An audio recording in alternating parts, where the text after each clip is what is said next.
उनके पास धन का अभाव था, इसलिए सैर सपाटे पर जाना, सिनेमा देखना इत्यादि बातों की ओर उनका मन कभी नहीं दौड़ा। उन्हें अपने भोजन के लिए $1 और 10 सेंट खर्च करने पड़ते थे। इसमें 1 कप कॉफी और 2 केक, 1 प्लेट मछली या सब्जी मिल जाती थी। जब तक जोर की भूख न लगे तब तक वे खाने पर कुछ भी खर्च नहीं करते थे। उन्हें जो छात्रवृत्ति मिलती थी उसमें से वे अपनी पत्नी को घर का खर्च चलाने के लिए भी कुछ रकम भारत भेजते थे। अब तक आप समझ ही गए होंगे यहाँ किसका जिक्र चल रहा है। जी हाँ, मैं बात कर रही हूँ डॉक्टर बाबा साहब भीमराव अंबेडकर जी की। इसीलिए उनके सहपाठियों का कथन है कि डॉक्टर अंबेडकर ने अपने छात्र जीवन का एक एक क्षण अध्ययन में ही बिताया। बाबा साहब सन 1913 से 1916 तक न्यूयॉर्क शहर में ही रहे। अमेरिका में रहते समय उनके जीवन में उन्हें तत्काल परिवर्तन प्रतीत हुआ। यहाँ का जीवन उनके मन को नवीन अनुभवों से ओत-प्रोत कर रहा था। उनके मन की सीमाएं विस्तृत हो उठी। उनकी ठोस भुजाएं, गठीला बदन और हृष्ट-पुष्ट शरीर देखकर अमेरिकी छात्र उन्हें आदरणीय मानने लगे। जब उन्हें पता चला कि भीमराव भारतीय प्रणाली का व्यायाम करते हैं तो वे उनसे व्यायाम विधि भी सीखने आने लगे।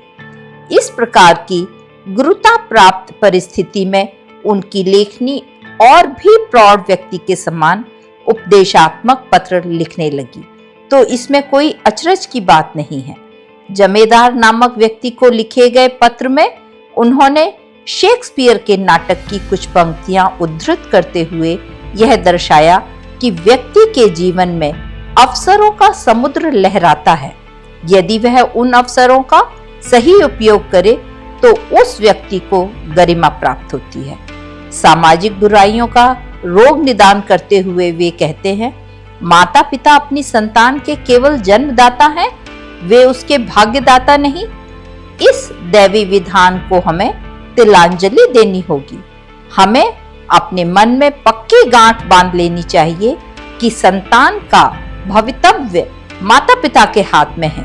बेटों के समान ही अपनी बेटियों को भी लिखाया पढ़ाया जाए तो हमारा विकास तीव्र गति से हो सकता है, यह निश्चित है। अंबेडकर के इस पत्र में उनका स्वाभिमान, स्वावलंबन और आत्मोद्धार के लिए मची हलचल का अंकुर स्पष्ट दिखाई देता है। उन दिनों कोलंबिया विश्वविद्यालय में John Dewey, James Shotwell, Edwin Seligman, James Harvey Robinson, Franklin Giddings और अलेक्जेंडर गोल्डनबेजर जैसे दिग्गज विद्वान शिक्षा प्रदान करते थे।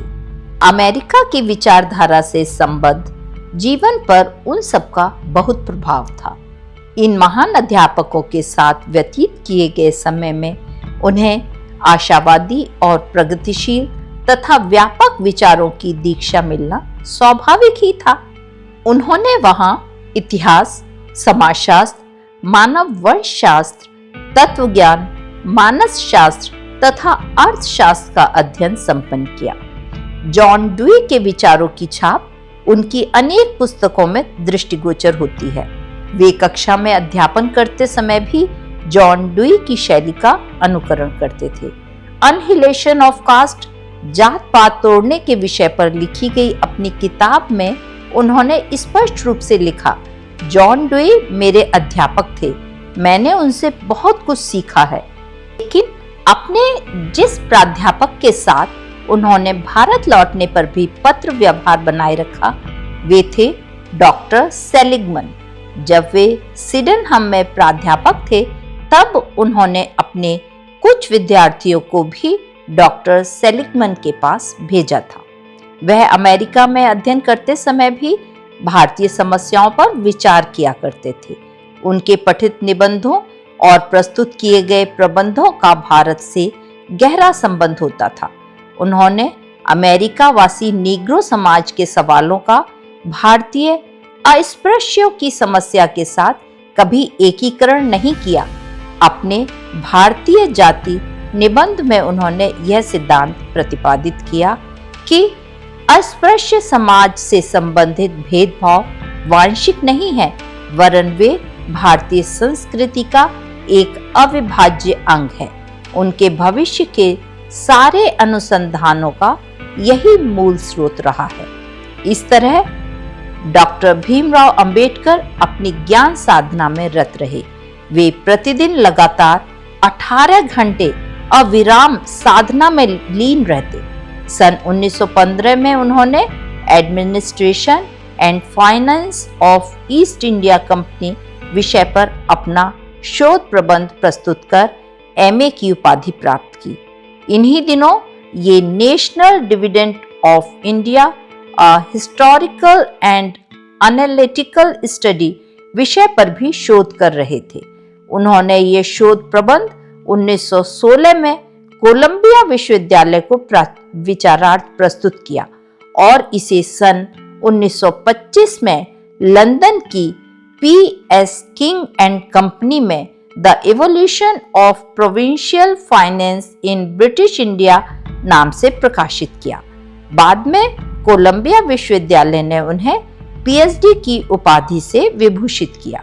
इसी समय सन 1916 में डॉक्टर गोल्डन बेजर ने मानव वंश शास्त्र पर एक परिचर्चा का आयोजन किया था। इस परिसंवाद में डॉक्टर भीमराव अंबेडकर ने caste in India, their mechanism, genesis and development नामक निबंध मई 1916 को पढ़ा था। केवल 3 वर्षों में डॉक्टर अंबेडकर ने अमेरिका में जो काम कर दिखाया, उस विद्वता की ऊंची उड़ान और ज्ञान की महान प्रगति के प्रति अपना आदर प्रकट करने के लिए विश्वविद्यालय के कला विभाग के प्राध्यापकों और विद्यार्थियों ने उनका सत्कार किया। 1917 तक उन्होंने जो उपाधियां प्राप्त की, उनसे उनके अत्यधिक ज्ञान की उपलब्धियों की धरोहर वे अपने साथ लाए थे। प्रस्तुत लेख श्री वसंत मून की पुस्तक डॉक्टर बाबा साहेब अंबेडकर, जिसका अनुवाद श्री प्रशांत पांडे जी ने किया है, से उद्धृत है। बाबा साहब की जयंती पर इससे ज्यादा अच्छी श्रद्धांजलि और क्या होगी कि मैं उनके विचारों को जनमानस तक पहुंचा सकूं।